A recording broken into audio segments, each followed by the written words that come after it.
Today, we're going to be analyzing this clip for animation and acting choices. So let's jump into it.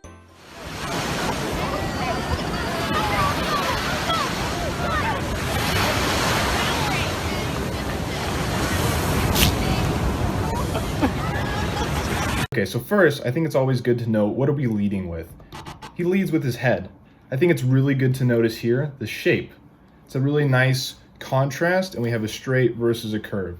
Always good to look for in animation. Next is that he looks with his eyes right here. So that's good. Usually we look somewhere before we turn our head. What's also really good, if you'll notice here, is his head overshoots. So right here, before the key acting moment, one thing you always want to think about in animation is, what is my character thinking? That's what we have to keep in mind while we're making these acting choices. And it's really great to analyze clips like this to gain information from real life. So let's watch what he does next. Great.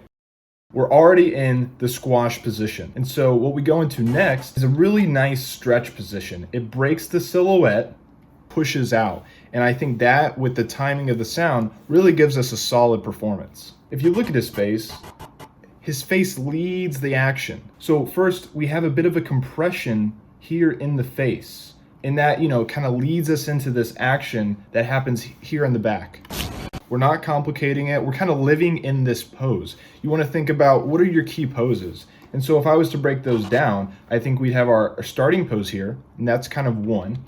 This is 2. Then I think 3 would be this look. He looks at the camera.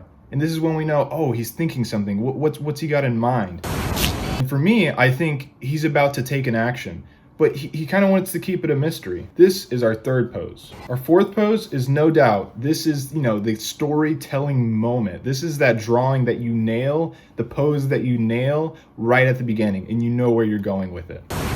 So if we block out those few key poses and we keep in mind what the character is thinking, we can create convincing animation that really tells a story.